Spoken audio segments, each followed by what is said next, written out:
to this public lecture to commemorate the 1959 potato boycott that happened in the country, wherein through the collective movement of community, through the collective movement and effort from various communities, various political organizations, particularly the ANC, the communities of Mpumalanga, an economic war was staged against the apartheid government to stop and fight the atrocities under which black farmers were living under. Mine is very easy today. I'm not going to talk. Mine is just to welcome and just to ensure that everything goes according to plan, according to the schedule. We are running a bit behind time, so what we are going to do, as stated earlier, the program has changed. Prof. Dube will do the opening and welcome, and then from that, we'll then do the introduction so that the Secretary General can then take the podium and give his lecture.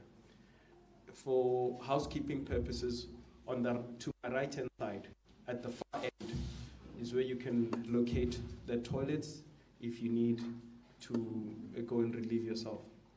So, without further ado, I present Professor Dube to come and do the opening and welcome on behalf of Black Forum South Africa. Thank you.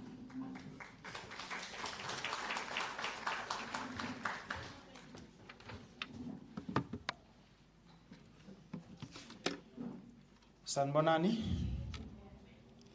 good evening. Sanbonani, Africa. Ausweg, we are coming alive now. Thank you very much. Ladies and gentlemen, mine is very, very short. Mine is to start by acknowledging the presence within our midst of various of our important guests that we invited to be with us. We have in our midst the Secretary General of the African National Congress, Mr. Fikile Mbalula. We have in our midst Mr. Kehla Koga from the Koga brothers that we have been working with as Black Forum. They are from Pitritif, from Kayaba Mlaba. And then we have the Executive Mayor, Mr. W. Mngomezulu, Executive Mayor of Hartibande District Municipality. And of course, we have Advocate Hahud Moruta, who is our host tonight, who brought us together here. If I have forgotten to mention anyone's name, I apologize in advance. You are all important to us at Black Forum. We are glad and happy that you are with us tonight in this gathering. Ladies and gentlemen, we are gathered here to commemorate the 1959 potato boycott that happened in Mpumalanga. When I think about this, I remember a blog post that was once written by a colleague of mine, Dr. Mhlongo, and she said, we have so many holidays in South Africa, and if you look at them closely, none of them are really about us or about affirming us. All of them come from one injustice or the other.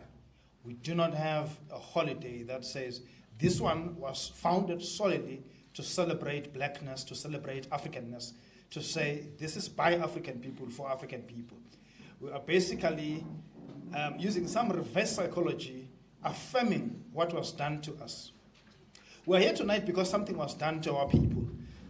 But what we are going to take away from tonight is that our people rose together and realized that if you had the means of production, you will cause the system to come to its knees. It's the only way you can bring them to book. It's the only language they understand. I will not dwell much on this. Mine is to open and then welcome. I will be as short as possible because we have people here who are extremely busy. They have to run from here to other programs. I will not, therefore, drag this any longer. I will thank them for coming, and I will thank you all for gracing us with your presence tonight. I thank you.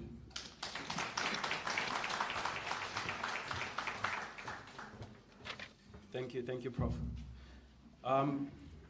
Back to regular programming. The program will resume as stated before. I'm also not going to speak for long. So to the podium now would be Advocate Khahudi Murota to give an overview of Black Forum South Africa and why it's commemorating the 1959 potato boycott. Thank you.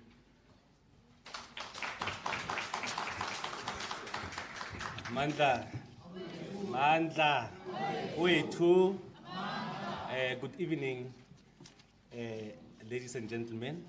Or if I will have to deploy my political cap, let me start by first and the most great our special guest and the keynote speaker, the SG of the African National Congress, the Razzmatazz, Mr. Fearfogol himself, the fire eater, the trendsetter, Comrade Fikile Mbalula, the ANC Executive Committee member, and the member of the Limpopo Provincial Legislature, the energetic cadre, the lover of education and wisdom, the philosopher ruler, Dr. Dixon Namani Masemola, the executive mayor of Khatsibande District Municipality, the polite, the cool and collected. Those who love him more, they call him Mr. Service, Excellent Service Delivery. I talk about Mr. Walter Ngomezulu, who is the chairperson of the ANC in Khatsibande District Municipality District, and the mayor, executive mayor of Khatsibande District Municipality. We have the deputy chairperson of the ANC Ngangala region in the Mpumalanga province, and the chief whip of the Ngangala District Municipality, well-rounded leader, Mr. Bushomani, the spokesperson of the ANC in the same Ngangala region in Mpumalanga province, MMC infrastructure, well-rounded, accessible leader, Mr. Mahuiting. We have the Koga brother from the Koga family here, the ANC Youth League, SACP leadership present here, leadership from Black Forum for this event under the capable leadership of Ms. Jane Matebe and Advocate Hepirali Gilia, leadership of the organized labor, particularly Nehau, APSA, and SAU, leadership of the UNISA Law Student Association present here under the visionary leadership of President Bono Masakwana, professors and academics, professionals from different industries and institutions present here. I see one of the executive deputy dean of the College of Human Science, Professor Mashau, is also here. Ladies and gentlemen, without Watatamola Giemala, I would like to greet you all in the high and unbreakable spirit of melanin and black solidarity. Let me first and the most seize this opportunity to pass our warmest gratitude to the organizers of this beautiful gathering of Black Solidarity and Prosperity Organization, Black Forum South Africa, and to the University of South Africa for having availed this great facility to us. Ladies and gentlemen, when Steve Biko said, "Black men, you are on your own," there was no Black Forum South Africa. Now, because there is Black Forum South Africa, black men, you are no longer on your own.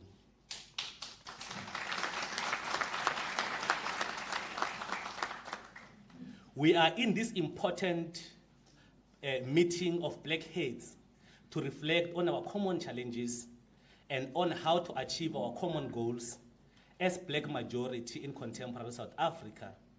We strongly believe that the time to reflect on black reality in this country is now, taking into account the reality that we have two different lives in the same country, that of the dominated and that of the excluded, that of the dominated, and excluded black majority, and that of the dominating privileged white minority tribe.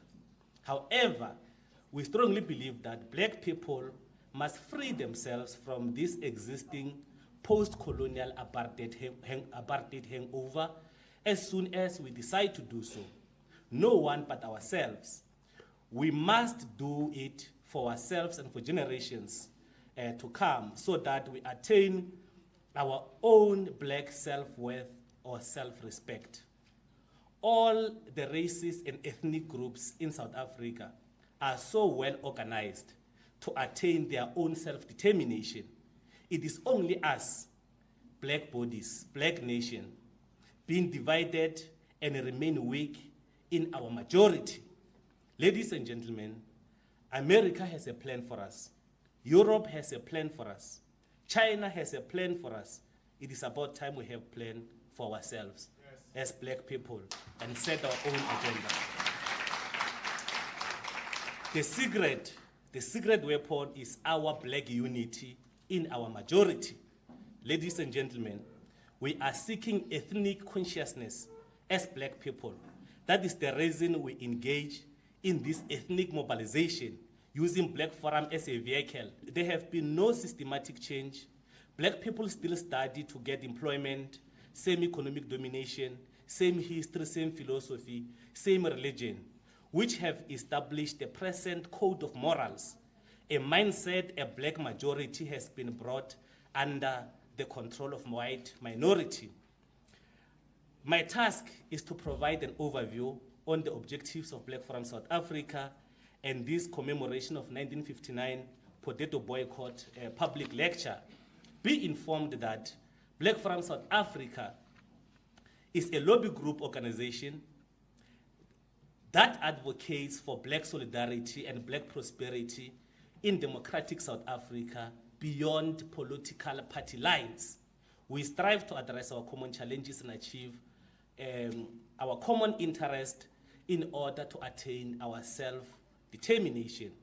We draw our existence as an organization from Section 235 of the Constitution of the Republic of South Africa, which states that every ethnic group or tribe within democratic South Africa could organize itself in order to achieve its own self-determination. Hence, we see extreme right-wing racial NGOs such as AfriForum and some impactful research institutes which are obsessed with protecting and sustaining white supremacy and white hegemony within the contemporary democratic South Africa. However, take further note that the Black Forum South Africa was founded by very few esteemed scholars and academics here in the University of South Africa in the early 90s as UNISA Black Forum. I talk about the College of Scholars and Researchers such as Professor Luka David Musoma, the current chairperson of the Commission of Protection of Rights of Culture, Religious and Linguistic Communities.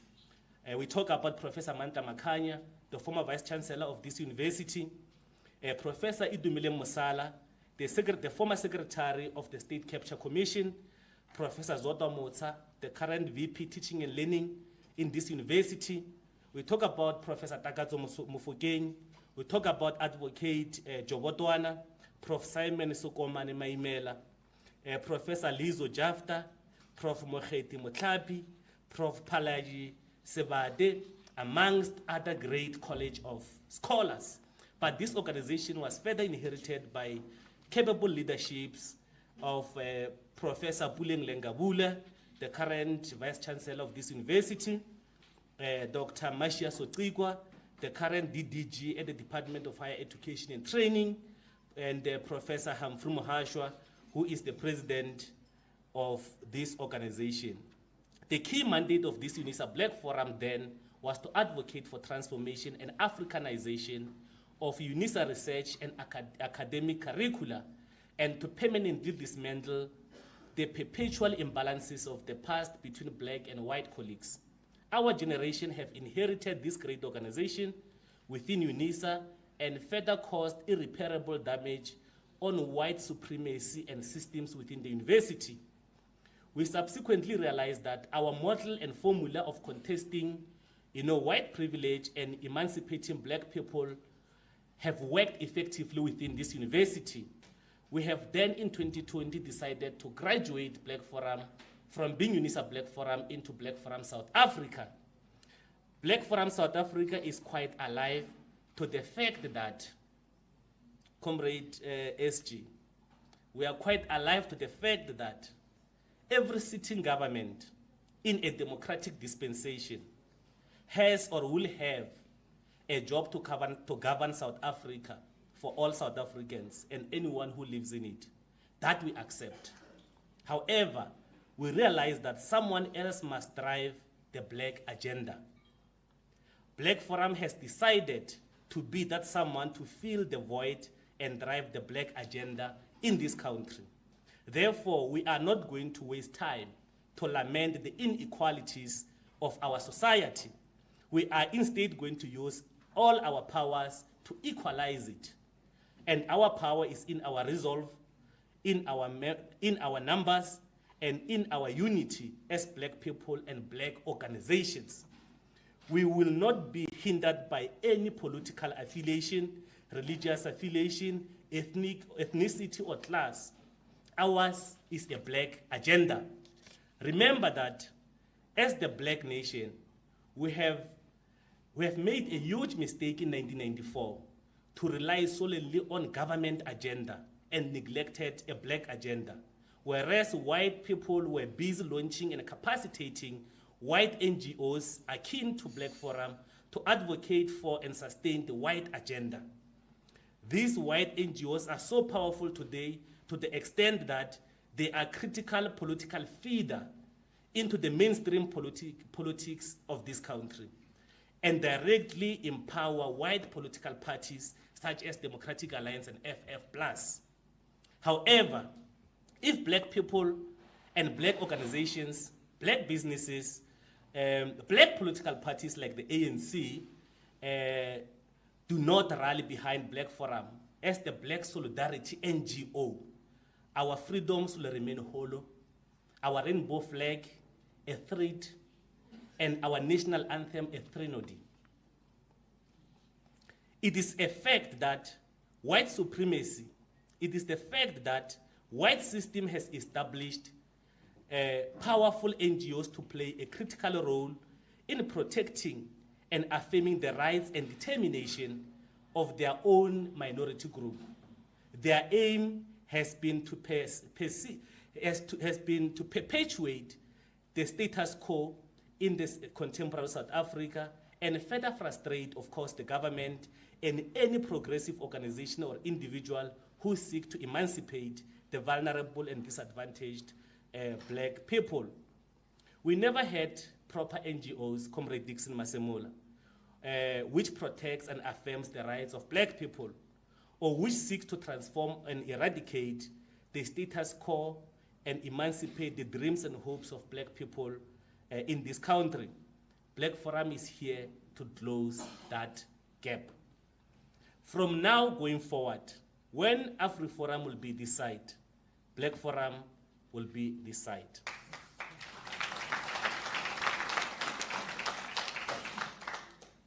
Ours is to contest white privilege, black-on-black violence, while we establish and maintain our own systems and institutions of value. In the same breath, we discourage this culture of having many political parties because whiteness thrives on one and the same method, divide and rule. They divide and rule the majority black people in this country. If they don't divide us like that, they put great black leaders on a leash. We saw what happened in the city of Tshwane here when they agreed with a particular black body to be a mayor. When that mayor turns against them, because they are holding him on the leash, they say he no longer qualifies to be a mayor. They take out the skeletons. That's how whiteness actually thrives in this country. It needs to be said on behalf of black people, ladies and gentlemen, that Black Forum SA is not asking for more. To put it more crudely, Black Forum is first and the most not asking. If we are to ask, from whom will we ask? And who are we to be asking? We intend to take all all the respect, all the dignity, and all the economic benefits that are due to us as the children of this soil. Hence, we stretch our hand to black people for our own black determination. We seek to contribute towards a sound and globally competitive black South Africa. Establish a society that is even-handed in all respects. Ensure economic justice, promote the general welfare of people, and secure the blessings of freedom for our black people and prosperity. What can Black Forum do for me? I hear someone is whispering to himself in his heart. What could Black Forum do for me? Of course, we can't repair the history. We can't reverse the wheel of time. We can't repair the damage of centuries, but we can repair humans and the future. And it is black people that require reparation through repairing the system that repress and continues to repress them. We can and we will repair the present and future of black people through intervening on their behalf. By fighting their battles, whether legal or at the workplace or business related. Otherwise, like we said earlier, our freedoms remain hollow, their flag a mere threat, and our national anthem a threnody.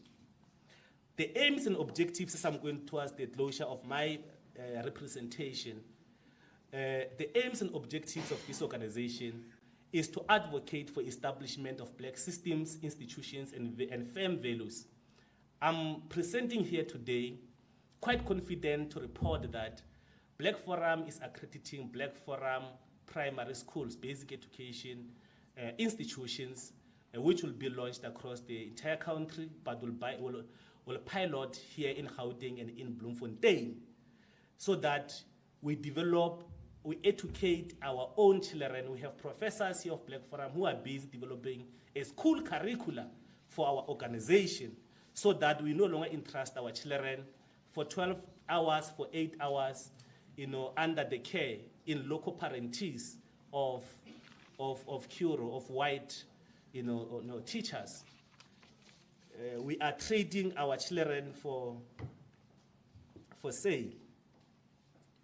So we advocate for restoration, but over and above accrediting Black Forum schools, we are also accrediting, through SETAs, so that they could provide, skills to less fortunate black bodies, maybe whom could not attain their degrees or their matric in the contemporary South Africa. So we advocate, the second objective is that we advocate for restoration of black cultural values, languages, institutions, and systems. As black people, we are shaky, of course, when coming to our culture. So Black Forum is going to organize the cultural institutions and groups so that they assist in organizing the black communities within this South Africa, in this Black Forum, so that we could bewitch or the system which is making us not to move forward, to restore black dignity in the country through quality legal representation. This is the biggest division in the Black Forum, the litigation division, because there are a lot of atrocities, unfair labor practices, which are occurring and recurring within this country without a challenge. Actually, in this country, we have been accepting the fact that the system which oppresses us, white people are not challenged in this country. We celebrate time and time again when it is Fikile, Mbalula, Dixon Masemola who are being challenged by the media, being accused on wrong things or on some things, but we have never seen white bodies being challenged and exposed to the public on the injustices, on the crimes which are committing at every tick of a second. So Black Forum is here to expose them. So the litigation division in Black Forum, there are impact cases which we are busy with. We intervened in Bloemfontein when white people were killing and beating young children at the swimming pool. So we had to intervene quickly so that we restore and affirm their rights. Another objective is that we advocate for solidarity of black people beyond political party lines. Our struggle is common. We must stop this thing of being divided over the color of the political t-shirt. As black people, we can differ, but after that differences, we are going back to the same squalor, the same challenges which we are facing as black people. So we are the only race which is not united. We must be united. And I'm happy the SG is here. He must put it in his objectives within his organization. We advocate for establishment for black economic emancipation and self-reliance. I can't overemphasize on this. We advocate for black unity and dismantle black individualism syndrome. I'm the first black woman, I'm the first black this, I'm the first black that. It must come to an end and we embrace one another collectively as black people. Because when we do that, we are playing in the hands of the system which thrives through our perpetual divisions. We advocate for sophisticated and meaningful professional skills development. I've touched on this about SETAs. Ladies and gentlemen, I know that we are behind the schedule, but we are gathered here because we are commemorating the most important, impactful, and successful historical occurrence, a political program which was launched by the African National Congress in 1959, when the farm laborers in Bethal, in Mpumalanga, were subjected to the slave conditions. They were forced to work without putting on clothes. They will even put the sacks on their clothes to hide, to sustain their dignity. They will be sleeping on the floor during very harsh, cold weather conditions. West part, there will be murdus shambok at every tick of a second, and those whom were less fortunate will die. And after killing you, when they were killing them in that system, they will plant them as fertilizers. They will plant them as manures, as compost, because they were believing, the white farmers at that time, that when you plant black bodies in their fields, at their farms, they nourish the soil, and then the produce will be very much fresh. One Alexander guy was even saying the shape of potatoes in 1959 were similar to a body of a human being, because most of them, they were coming from the flesh of a human being used as a compost. So that's when great leaders like Abu Kharat Sibande, and I would like to suggest that we should not forget about them.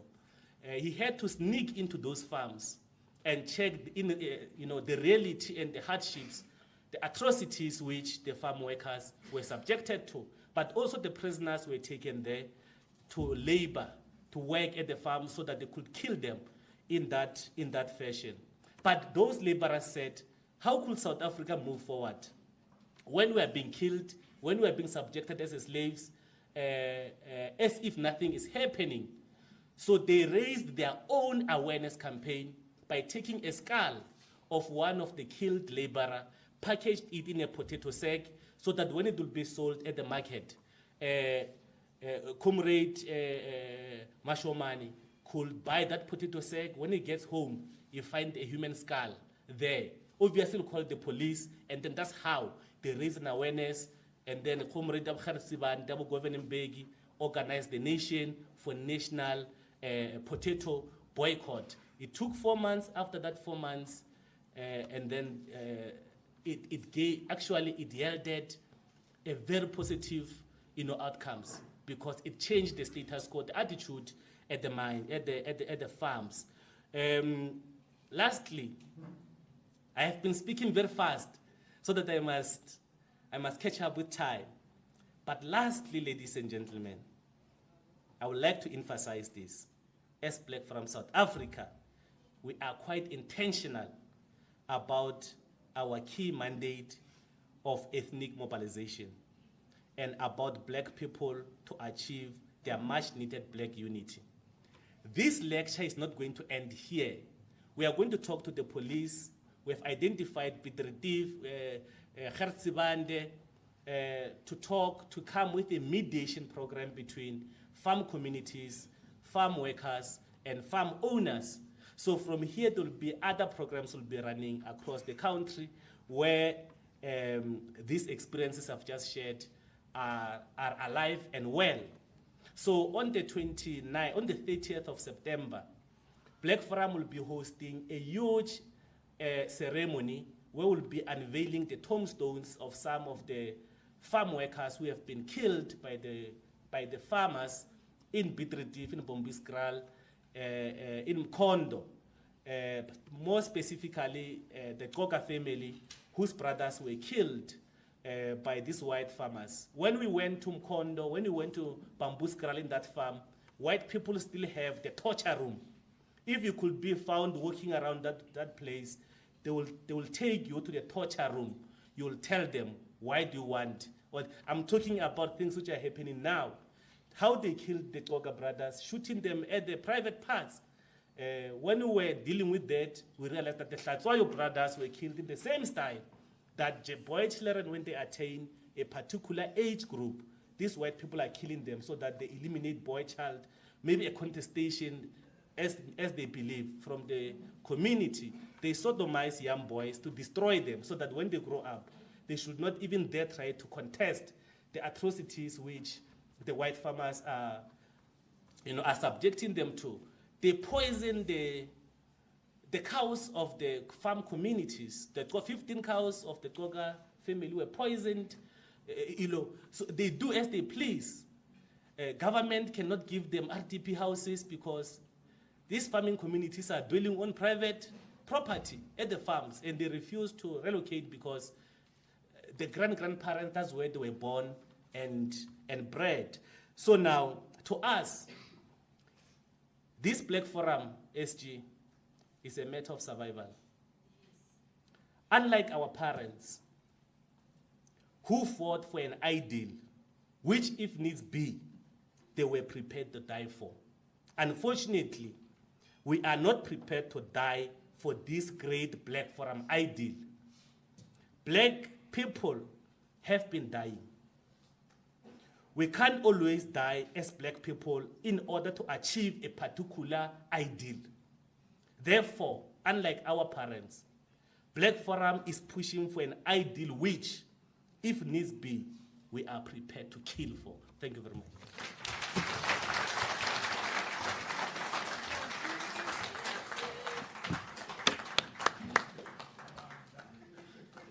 Yeah, no. Yeah, no. I can't say much on that. To add on that would just be spoiling it. But one thing I can say, and one thing I have taken away from that, is that indeed, 64 years since the 1959 potato boycott, it seems like the ordinary lives of the farm workers and the farm dwellers have not changed even post-democracy. And indeed, Black Forum, I think, is the most relevant organization right now to change that reality of these of the laborers and the farm dwellers. I think there's an important position in society that Black Forum can play, and its presence in this NGO space is one that is sorely needed, and is one that is very, very critical. Ladies and gentlemen, to introduce the SG of the African National Congress, to introduce Fikile Mbalula, is none other than the philosopher himself, Dr. Dixon Masemola. Thank you.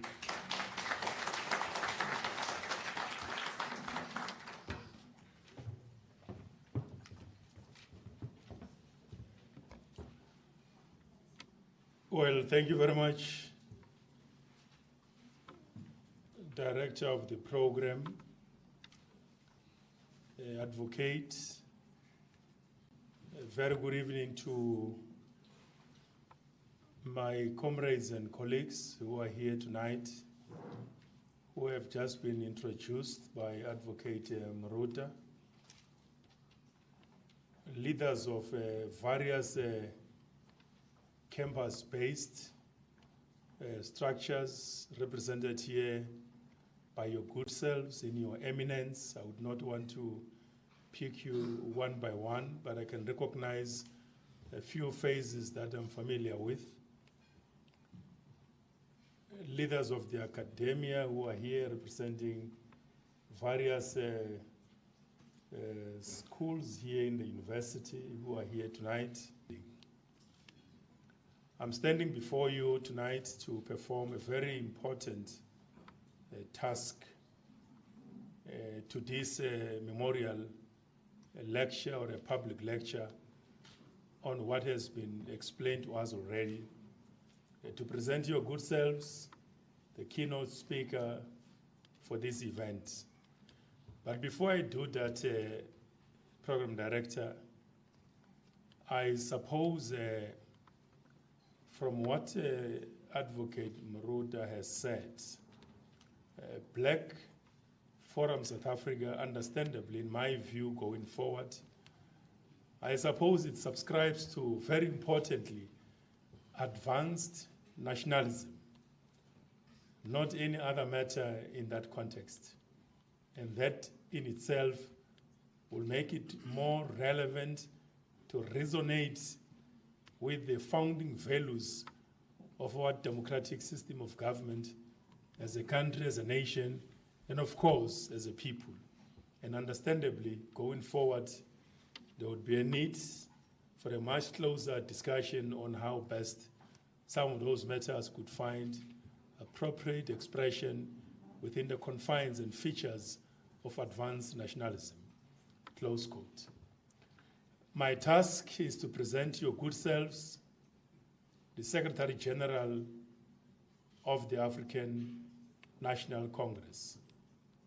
You are quite aware that in December last year, the governing party, the Liberation Movement, the African National Congress, had a very successful national conference, out of which, when it rose, it elected a big and old liberation movement in our continent that has played a significant role in many revolutions, not only on our revolution, and therefore it is an honor and a privilege for me to present one of the known political leaders in the South African politics, a leader who emerged from the youth movement, who emerged from COSA structures, South African Youth Congress, a political prisoner who was arrested at a very early age, and I suppose by that time he was only 14 years old when he tasted the environments of prison. He soldiered on, and today he is the Secretary General of the ANC, the former Minister of Sports, the former Minister of Police, the former Minister of Transport, and currently the Secretary General of the ANC. SG, the people of UNIS are here, looking forward to hear your address.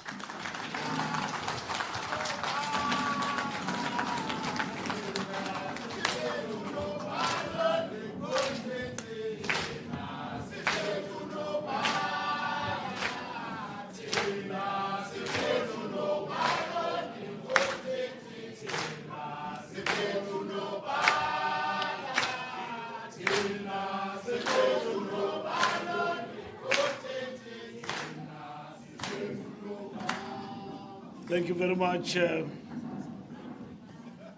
Comrade Namani Dixon Masemula, Program Director, Advocate Maruta, esteemed academia, scholars, and students, youth, and all faculties of great importance to this great university. It is a great pleasure and privilege for me to be here tonight. And I just want to greet you all and the leadership of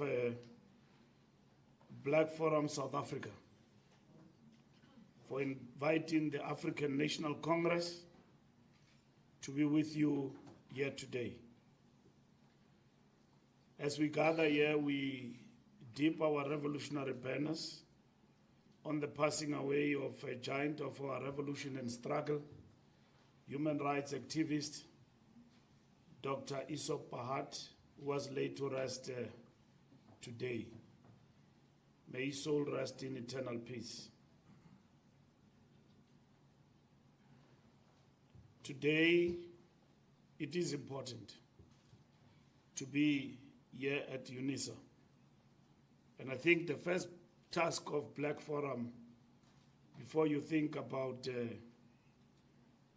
AfriForum, is to defend the Vice Chancellor of this university.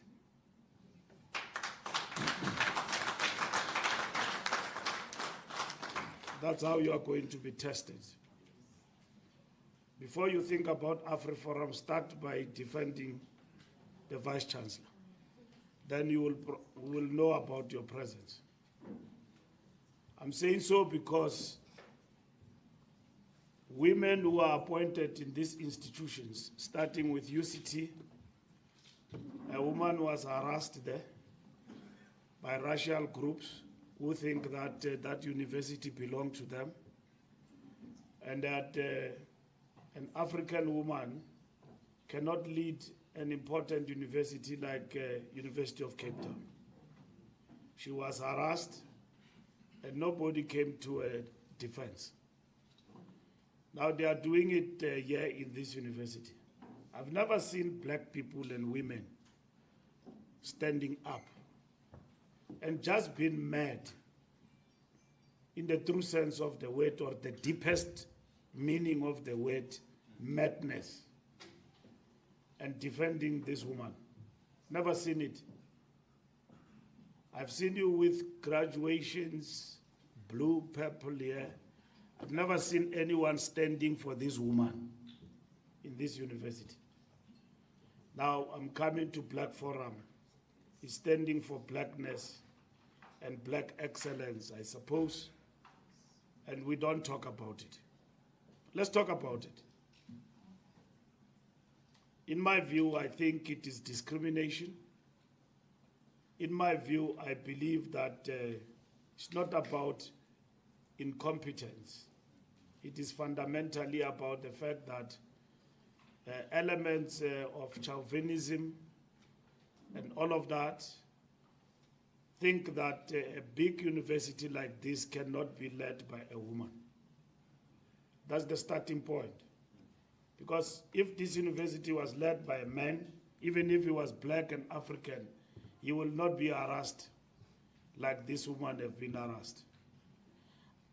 I think we must stand up for the truth, and at the same time, we must never be threatened, and we must stand up and protest and make our voices to be heard. And I think that is important. That is my first point in terms of my greetings, Black Forum. And then the second point is that South Africa has produced post-1994 the black middle strata in great numbers. And there are people who say that we have achieved what we have achieved on our own. It's got nothing to do with struggle and what you can call a revolution in this country. We have become the people that we are as young people because on our own, we just became successful. It has got nothing to do with the process of struggle. Now, the ANC government consciously created the black middle strata, not class, because a class is something that is defined against the means of production. And nothing that says in terms of the strata it has got anything to benefit from the means of production. It's the evolution in the social stratification of society of a creation by the democratic revolution deliberately of a special strata in terms of the development of our own society to create this particular strata for the benefit of the revolution. It happened to be black and African. And that is what is important. So it is not something that happened on its own. It is because there was a conscious effort on the part of the ANC. If you like, which is not what we're talking about, you will say we're creating a black brother bond.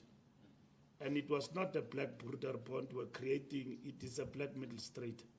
The brother bond in this country, in terms of its evolution and the success stories you've got of state-owned companies which became successful, it is because of the fact that there was a conscious effort on the part of the Afrikaners when they came into power to create the brother bond, which plotted everything in this country. That's why people who created and worked a Spoornet, which was called Spoorweg, were not even standard 3 people. And then the highest standard you can pass as black person was JC, under Bantu education. Makhoa a standard 3 anarana di company. Tsere di bitsang ka gore ke Spoorweg, which is trains. And then which in the process of amalgamation, we then in the unbundlement created Boprasa today, Botransnet and all of that. That thing was one. The ANC then unbundled that thing and said the other front company will deal with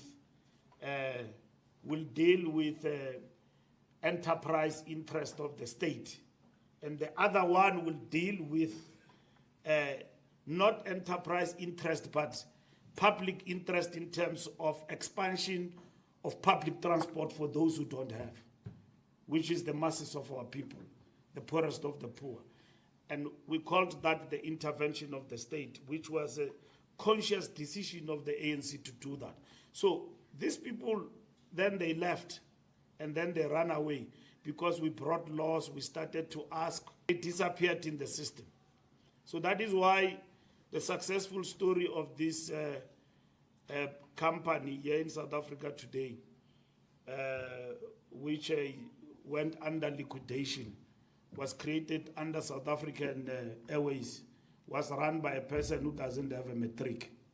Is a direct descendant of that old system of apartheid, which was the policy of the brother bond, to deliberately affirm their own. When the ANC came into power, then created this black middle straight. And then most of our people went to school, passed, and all of that. And that's where they are today, to assume bigger responsibilities. But what do our people do when they come into strategic positions? Instead of transforming the system transformed them. So that is why you are unable to defend one of your own in this university, who did not come here by accident, but those who've got many powers and very powerful, they want a gun. But you as black and African people, you're fighting a black on black violence. Because any one of you who are sent to a top position, you work within the system to bring them down. And you are not in a militant position to stand up even when an injustice is visited upon them. Because as a black person, I'm jealous. You know, this revolution wouldn't have reached this stage. We wouldn't be talking about if ever it was characterized by petty jealousies. Blacks are defined by petty jealousies. And the country is going in your hands when you think you are in charge. You are not in charge for next. You are not. You are not in charge. You've got degrees, you are educated, you've got all the other things. We have created this black middle street that think of itself. Makhuaka standard 3, they never thought of themselves. They understood Kikenika standard 3 la standard 1. Fanny Kerk, now global responsible mo iba foromani mo spurnete mo o sheba ori maburu le di components tsa di train. Fanny Kerk na manager ya mo. And then they come and tell you that they've got experience to have run this country. Where will you get experience if you are not affirmed by your own? And they tell you today that you don't have experience. And they tell you that is racialism. They tell you that affirmative action is backwardness.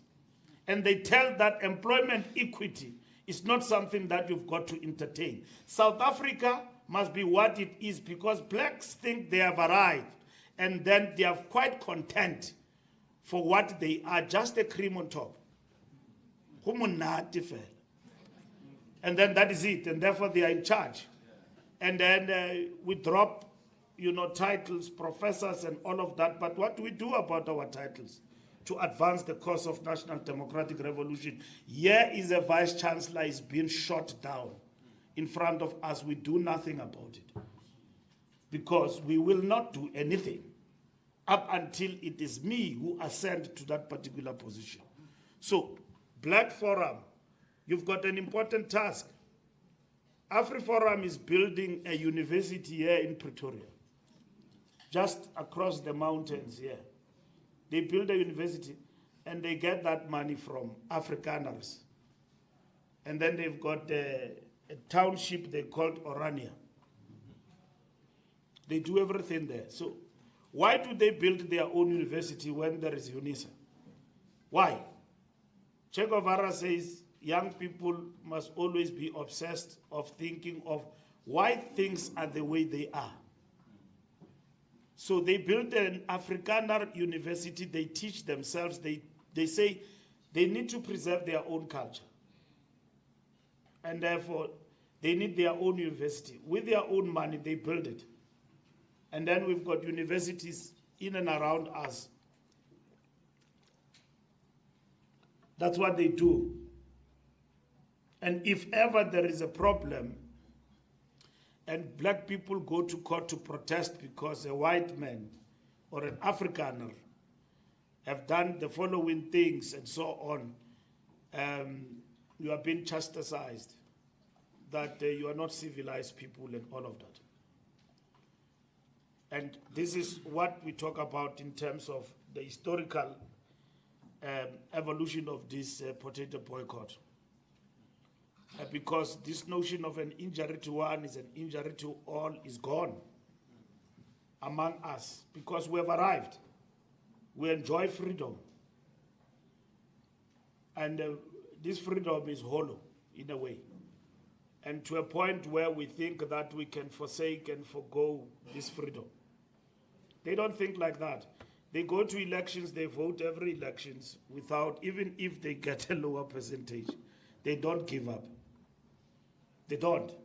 And they vote without fail. And yet, in less than 30 years, when we have been oppressed for 300 years, we think of changing. Because of a few blacks don't think straight when they come into power, even within the ranks of the liberation movement. And where are our African intellectuals to participate and shape the destiny of our country rather than to forsake it? What happens to the black middle strata? It vacillates. It begins to teach and tell our people that apartheid was better. They've never lived under apartheid, majority of them. We don't know anything about apartheid. Apartheid was a mess. It was a big mess. It gave us the potato boycott, which is what we're talking about here today. So I'm saying Black Forum is a very important organization that have got its job cut out, and it is important that we need to support it in terms of the programs that you embark upon, The concept is right, and we need to awaken our people from the slumber and of believing that they have arrived. And the system has actually transformed them to where they are today. And I think the book Capitalist Nigger speaks to us about black people and their attitude to success, about black people, their attitude to one another, black people and their attitude to wealth, black people to their attitude about upliftment and empowering each other. And I'm not talking race because we are a non-racial party. I'm essentially talking about what Thabo Mbeki was nearly killed in this country for saying there are two economies, if you remember. Until today, if you can utter that, even among the advanced intellectuals and academia in the corridors of these institutions, they'll tell you Mbeki was talking nonsense. And then he said there are two economies.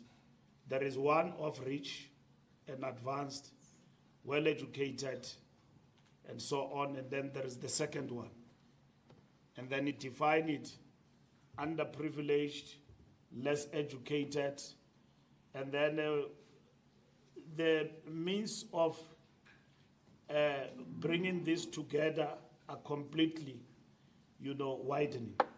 And then you ask yourself, in 2023, we're talking about deepening inequality. We saw it 10 years ago, and you think it can actually be overcome in 29 years. And they tell you that it can be. And that is what they say. In 29 years, you can overcome an inequality. Mbeki characterized it a long time ago.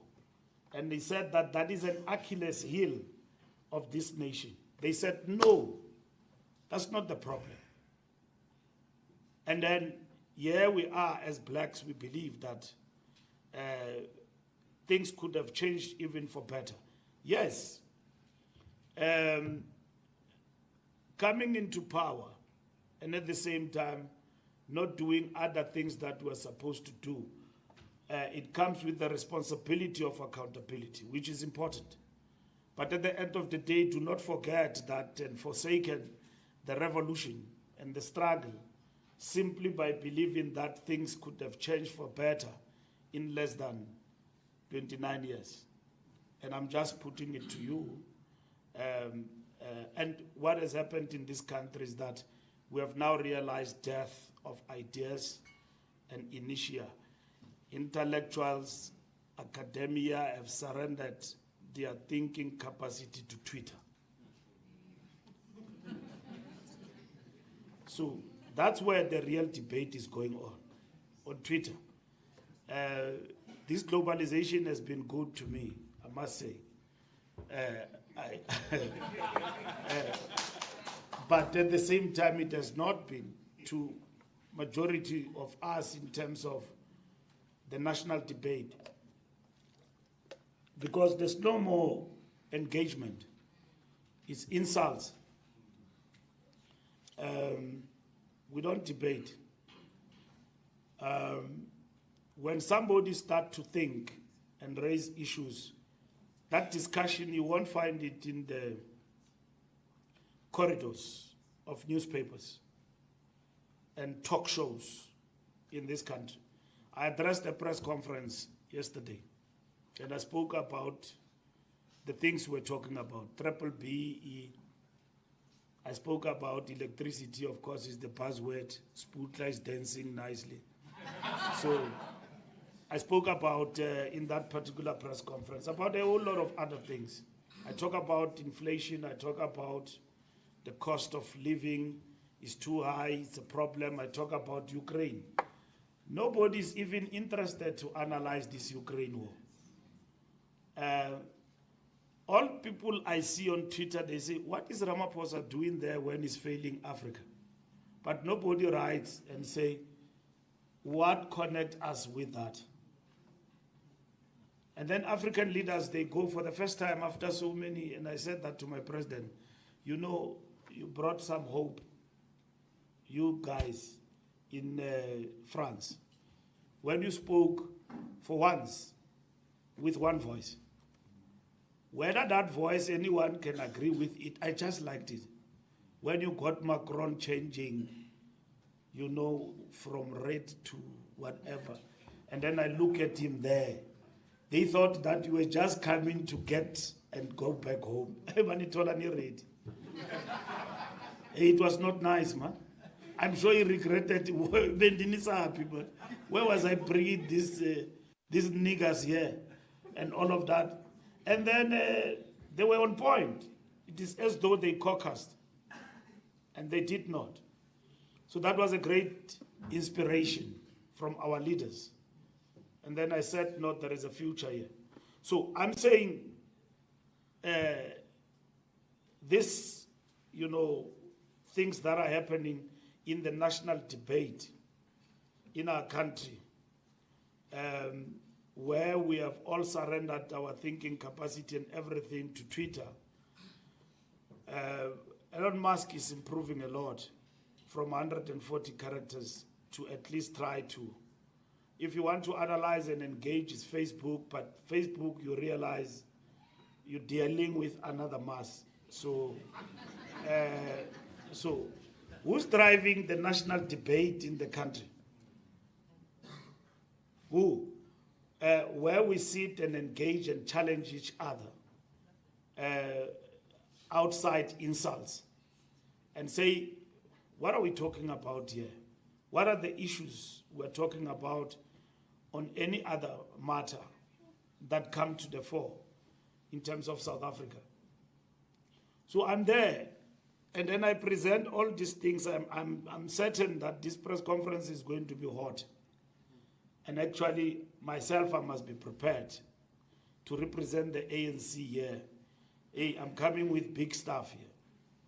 The economy, what is really in our houses, where we walk, what we eat, how we feel. There's going to be fireworks here. We are live on television. Abafika bandibiza nge-branch ye-ANC yase Western Cape. Bandibuza nge-Youth League, end of the conference. Hey, SG, the conference of the Youth League, they say you did this and that. I said, these things I just talked to you about are not important. I mean, they are not of interest to you and the country which you must inform. You want South Africa to debate who's elected and how at the Youth League conference. How does that change the price of bread on Monday, that Colin is the president of the Youth League? It doesn't. And the cost of living and all of those things, where are we heading to? We get called to debates. When we get there, there's another one, I think today, Mahlengi attended News 24. They want me there to go and speak. News 24, big debate. On the topic is about coalitions. What's going to happen next year? Are you really going with Malema? Even this debate about coalitions is shallow. Shallow. Do you go with DA or with EFF if you drop below 50% in South Africa? That's the question you are asked, coalitions. It ends there. You are either with Malema or if you drop. That's the debate. So these discussions are not there.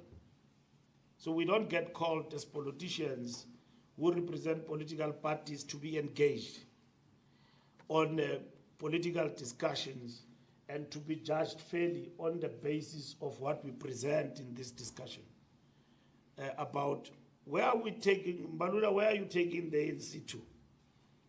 Okay? We get called, we appreciate the airtime. Whether the airtime changes how you think about us, I don't know, but we do appreciate to be on TV from time to time. And when you get there, you've got to be asked. Now, I sit in an interview with a British person called Ad Talk. It is really hard. talk.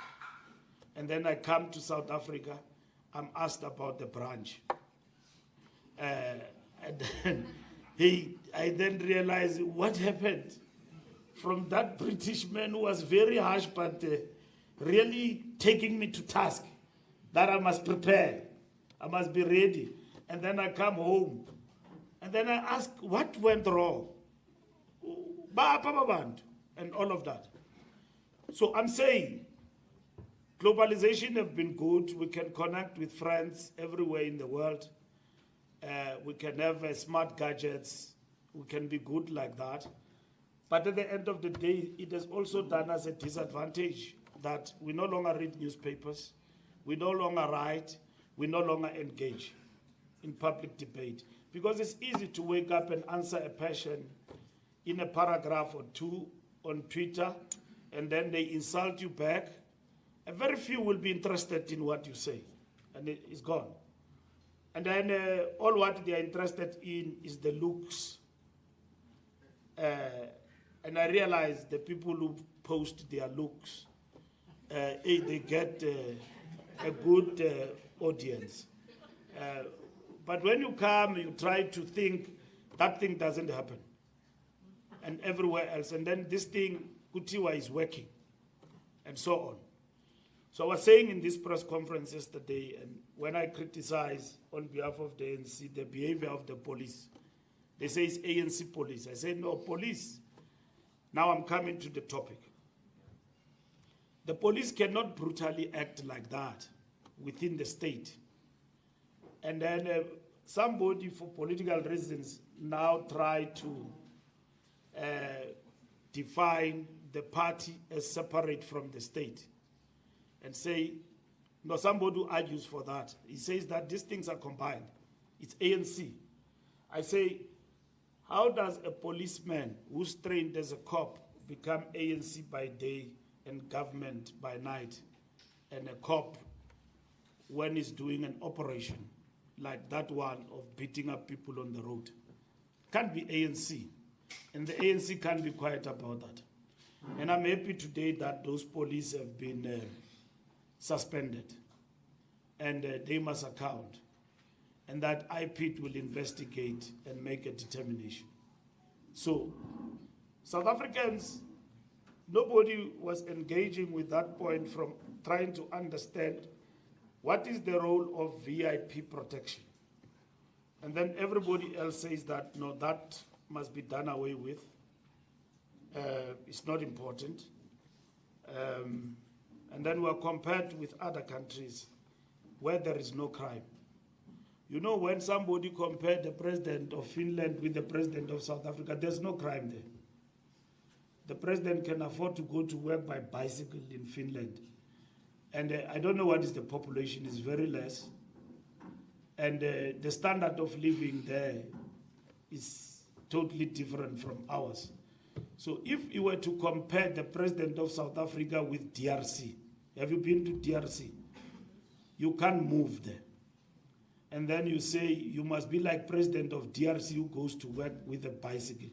You will not be in a position, the president of DRC or any African country. So we are compared as a developing nation with developed nation, that in this and that country, presidents are defined in this and that particular way. So in a democratic dispensation, we have set rules, how politicians and people must behave. And nobody's made a favor here. We all have got to account for our part. It is correct. Politicians sometimes think that they own the law. They don't exist within the law. They own the law. And if the law, sometimes because of our political challenges, deals with Mbalula, who probably does things, you say it is politics. I can tell you that weaknesses that you have is what those who are opposed to you in political cycles exploit. They exploit them. that you've got these weaknesses and they work on them. But first and foremost, you are responsible for your life.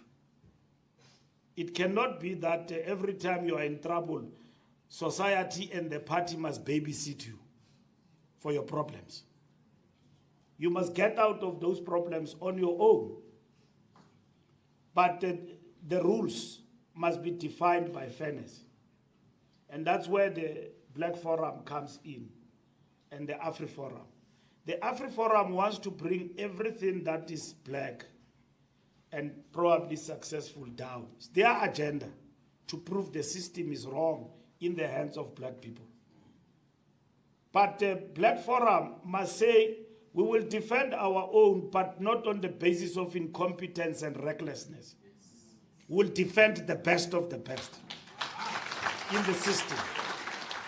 So that Mbalula does not hide beyond incompetence in the name of blackness. And then begin to say that, no, I'm being victimized here because one day I want to become president. Because you should become president and want to be president out of your deeds. For one thing, 1, 2, 3, 4, we are about, here in this country we have defended things that we're not supposed to defend. And I don't want to mention them because I'm now Secretary General. So, we're not supposed to defend. And you intellectuals, you should say, and which some of you I applaud. When that moment came, you stood up and said, this not in my name. No, I can't go with this. Because nina ncengi mos nifundile. Thina sincenga ebusuku kude kuyovala ucenga umuntu webranch. Ukuthi awukampangikhetha ngwanisu. Yatsiba. Xa unondikhetha mntakwethu. Nina, you are professors. You need to lead the light. You must go and tell that thing to those people back where branching, not me. This is nonsense. This is nonsense, and I'm telling you, 1, 2, 3. It's incompetence. I will never put up with that in the name of blackness or the revolution. And that is what we want. So, when we move ourselves and talk about integrity and all of that, we need to understand what we're talking about. We are not talking about romanticizing incompetence. You know, I could see Dr. Namani Mo was introducing me. He had a difficulty because so he must finish not with minister, he must finish with Muno.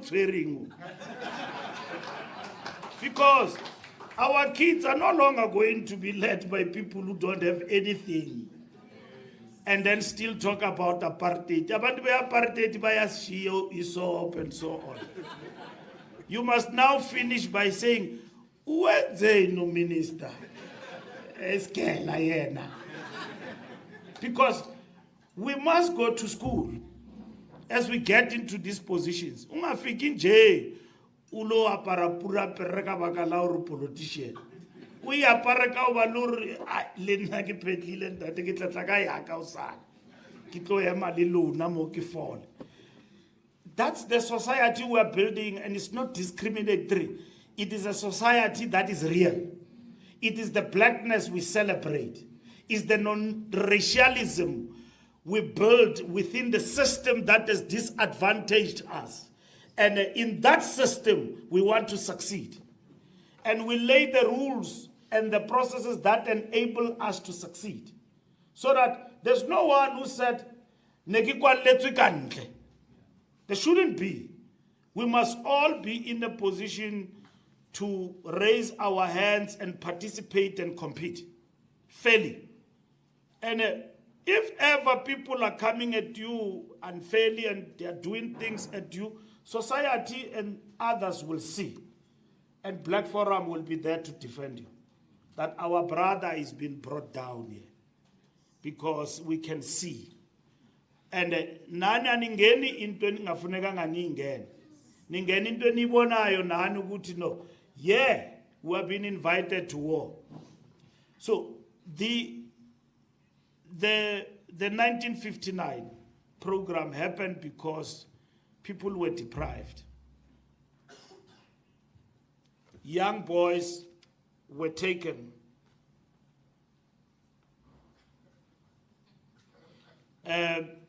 Young boys were being taken, undressed naked, and then taken to the farms to do this.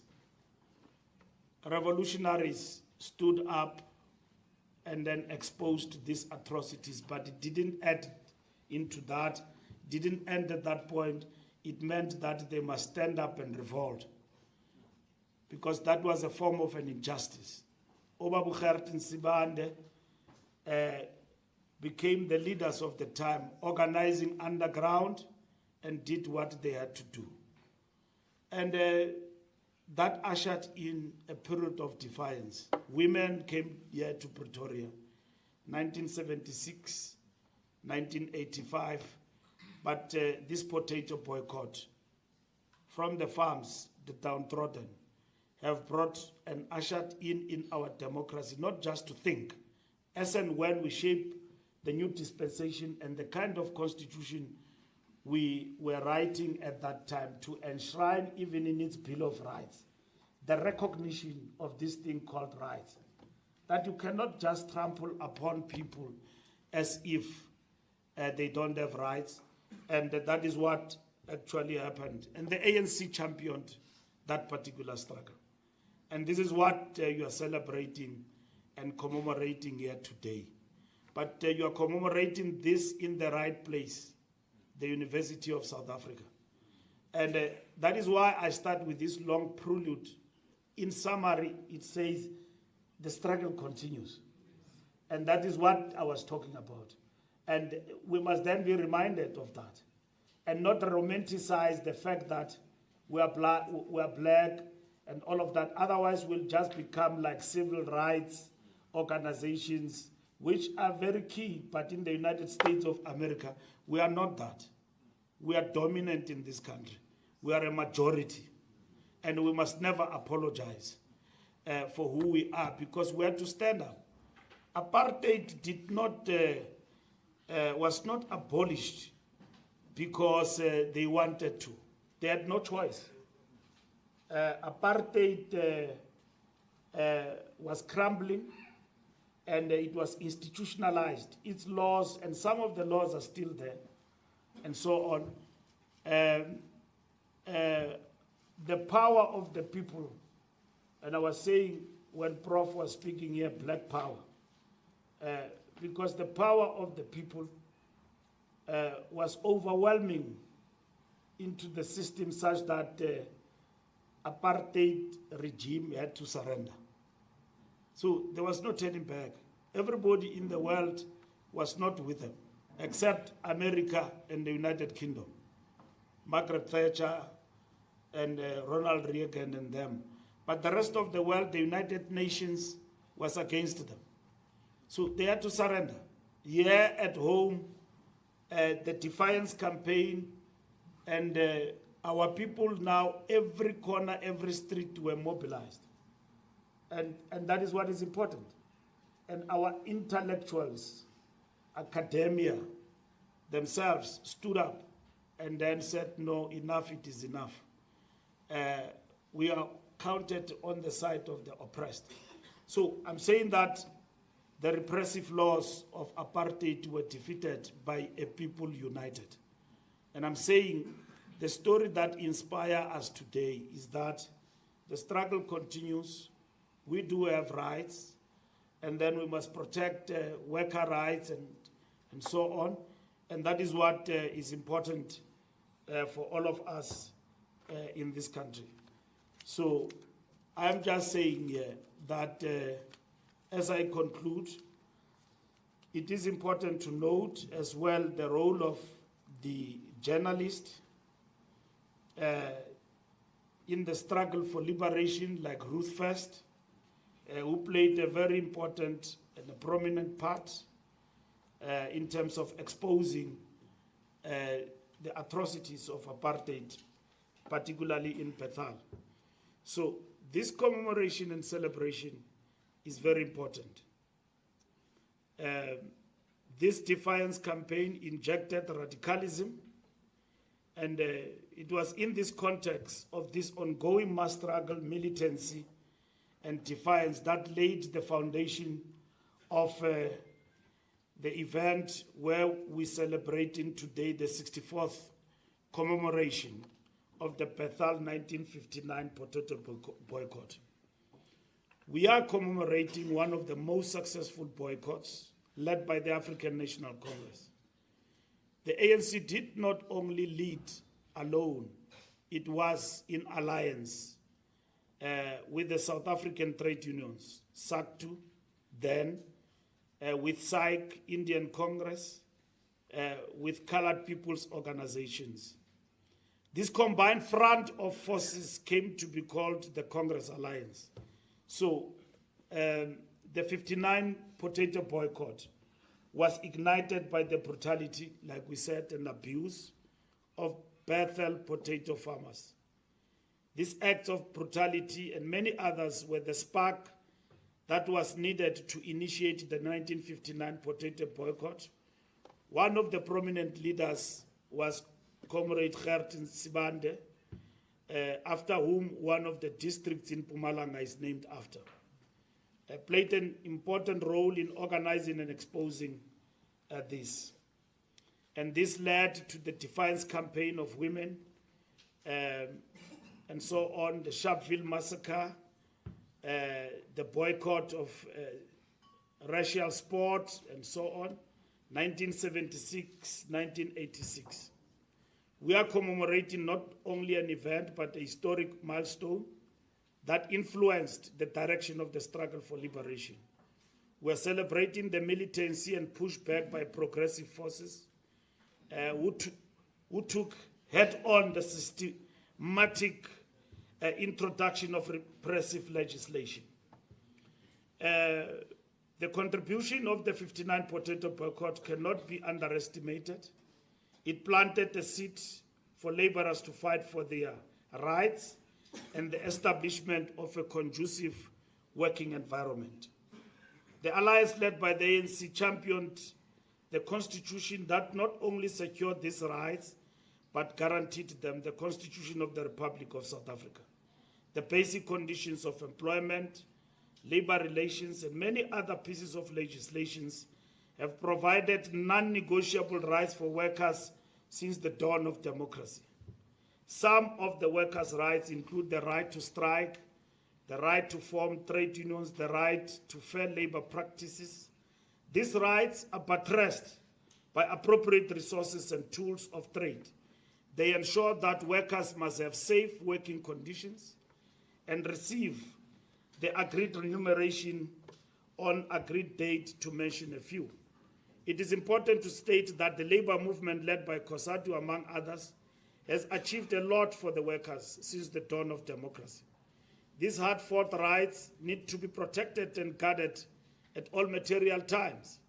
The ANC as a disciplined force of the left, the party as the vanguard of the working class, and COSATU as the voice of the workers must continue to work together to protect and advance the gains of the workers. An injury to one is an injury to all. It is more amplified by the recent legislative amendments on the employment equity to ensure parity across race and gender. It is not easy when a revolution and struggle is simply hijacked like it is happening right now with all these parties like Solidarity and so on, and mobilized just on the race card. Here in Pretoria, white Afrikaners met and then spoke in their meeting, I think at Voortrekker Hoogte in about 2 weeks ago. And then they said, what are we going to choose? They said, we must push them below 45%. So if we push them below 45%, what must happen to others? And what will happen to the ANC and so on? They said, no, we must work to push them below 45%. They met on their own. And then in that meeting there, they raised all sorts of fears that they have about this country. You know white people and Afrikaners, and I retweeted on my tweet one who said, I went to Australia for 11 years. I came back, and I've been living in this country for about 2-3 years. I will never go back to Australia ever again. It's a white person. But the point is that, I'm not quoting in verbatim, that's what it actually says. But if you go to my timeline, I'm not trying to say follow me on Twitter.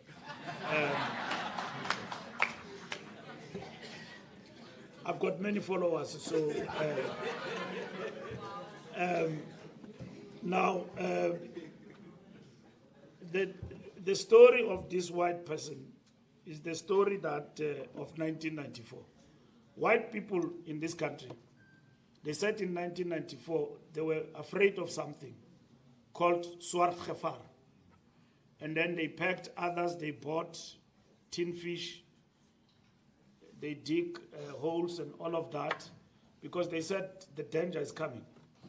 And then many of them, they packed their things, they went to Australia, to stay in Australia. They left South Africa. So what this guy is saying, agumnandi man in South Africa, as compared to where I went in Australia. So I saw white South Africans when I went to Australia and New Zealand with the Springboks. The stadium was full of South Africa. So I thought these South Africans are from South Africa, you know, and so on. Qantas airline. They said, no, they stay here. And then I met some of them in the pubs. Hey, they complained. We regret why we left. We were told that things are going to be bad. And that's it. Now, you see the African continent. If you go here, in the African continent, you go to the African continent, most of the cities and all of that, they have been revamped, construction and so on. The majority of people I've seen there are white Afrikaners working in these construction companies in the African continent. They are building cities, Equatorial Guinea, Nigeria, everywhere. In Dubai, most of the companies there come from South Africa, is white South Africans. So who are the people who have benefited a lot out of the new dispensation, including opening up markets in the African continent? It's not you. All what you've got here is a Tazcar, Toyota, and Mdntv, and all of that. But the wealth and the benefit of this trade with Africa and the opening up of markets is another race. I travel here on Ethiopia Airlines, it's full. It's white. I don't see you in those airlines. And then when I go to the Arab Emirates, I go there. Arab Emirates, I go to Qatar. There's a World Cup there. The person who organized the security in that World Cup is a policeman called Price, who was responsible for the World Cup here in South Africa. Beautiful skills, nice skills and all of that, pulled together the World Cup. He pushed over there to organize that World Cup. And then when I ask them, they are expanding their airports, the best ATNS system, air traffic control. Who work in those air traffic control is white, young South Africans. Who has done that? The new dispensation. When I look at the numbers of people who are teaching mathematics and who are teaching English in the United Arab Emirates, numbers, they come from South Africa, majority is white South Africans. And then you've got the teachers here who know mathematics and all of that. They are not there. So who have benefited out of this new dispensation and the new democratic order that have opened relations with other countries? And then I ask ATNS, where are our young people? Why are they not here? So I didn't get the answers up until I came up with a plan that, look, I need these numbers. to go up north in terms of these young people to gain experience and to be trained here in South Africa and to be dispatched there. I went to DRC. There are no airports there in DRC. It's a big country. I went throughout DRC. They say, we want AXA to come here. We want to build airports. I say, I will bring AXA here. I will also bring you South African young engineers who are black.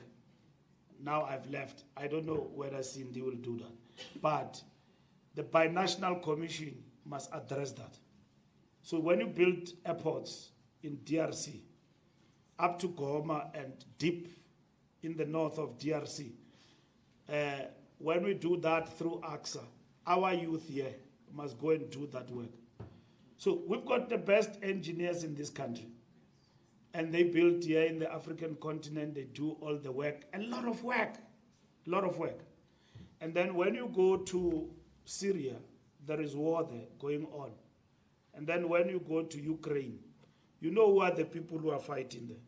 Some of them come from South Africa, they are mercenaries from the old order. When you go to Iraq, you find them there. It's old special branch, they get paid exorbitant funds. And then some of them are working in the coast, deployed there, and then fighting as rebels and all of that on behalf of nations and getting a lot of money. As mercenaries, they come from here in South Africa. So majority of them, they are not black and African. So I'm saying, if you look at what this new dispensation and who has benefited economically out of it, let's produce a paper and a research on that. You will realize that we just got the cream on top. But the main thing of what came with this new dispensation, because South Africa was a closed territory. And when we opened up, and many other nations said, come to us, the people who are going there is still the old order. And we are not there. And then chigalana ngamatenda, sifuna 30%. And then we're just fighting for tenders. And then the tenders ilwangayo ayikuncane. The real stuff is out there. You know, I go to the Department of Transport, and then I look at shipping, and then I look at maritime. I don't find blacks there. And then I look at the investment, which we changed now. Quiet, no tender, nothing, investment. An NCOP. But it's quite deep sea. Environmental Affairs Department, billions invested by the state, working together with the private sector there. Our people are not there. Or we are found to silwela api tenders as a Pitori, Tshwane, Joburg, and all of that, we are not there. The real economy, where it matters most, we are not there. So, I'm raising these issues. I'm the Secretary General of the ANC. And I'm saying, yes. And I'm saying, I'm not going to stand in front of you like Mdntv. You know Mdntv. Kuti ufiwe ukhala agami kuthiwa yenga uthule ukhalisa abantwana kuthiwa awume kancane usokhalisa nabantwana because Mdntv akwapha thembele khona. But the person with faith, noba ukholelwa ntoni na, you either believe these things can change because we've got brains, or I believe I've got faith ukuthi uThixo ukhona. So I can't just cry endlessly. I've got hope that things will change for the better. So even ourselves, we can't just lament like we are not in charge. So things must change for the better. And you may think that change for the better in 30 years, they don't. They change for the better. For now, you have learned and what needs to happen. So unless then we are going to be just become capitalist niggers. So Our task and responsibility to remember the potato boycott and the Black Forum, we want to partner in this revolution of giving meaning to affirmative action, meaning to our people where they must go, and defending what is right that need to be defended. And that is what we need from Black Forum, and we partner. And then let's partner equally in terms of the generation of ideas and ensure that our people are not left in the periphery. This government is run by us. You know, people call me there, they say, they complain about the DTI. I simplify, I say, I call the Minister of DTI and then tell me what are the obstacles and what do we need to do. And then we will address those obstacles from Luthuli House. These universities, they are supposed to assist us with research and to be able to tell us, nina nicinga niyaqhubeka aniphambili. Niyaxoxa, nicinga niphetha niphethanga. These are the universities that must assist us. There is another one that is opening next door that wants to change the status quo. This one must help us to change things, to come this direction. That one to change the present backward, we will defeat it if we get proper advice from these corridors. Rather than using these corridors to bring one another, one after the other down, this university must help us to change things. Because we might be sitting at Luthuli House and everywhere else, you think we've got capacity we don't have. That research capacity will come from here. To say, SG, we heard you the other day, you were talking about this. Here is the seminar, we are giving you this thing, bring your ministers. I will bring you to the National Executive Committee. At least now we are no longer talking things in that NEC about step aside, because step aside is big one. We are going and to one line. Yeah, to one line. Mau ganga nje. Dukubeka ecaleni, yaphumza. Nasemdlalweni iplayer ediniweyo ibekwe benchini. So I put you in the bench. So we don't interact with our intellectuals and institutions to help the transformation agenda. We have lost it. We have lost it, so let's work. There's nothing new to be done now. What we've got is enough to change this place. That is what is important. So we need you with your skills to get organized and assist the transformation agenda. If you don't assist it and you think the next person will, this thing is sinking. Our great-grandchildren and children will come and ask, what did you do about the country? They said, no, it fell in the hands of some Africans and darkies, and they messed it up. We are in charge now. Let's not cry like Singapore. Then potato boycott 1959 will not be in vain. We rely here for knowledge and power to transform this society. That's what is important. And then to inform our forward momentum and do. Ladies and gentlemen, I think we've had a mouthful and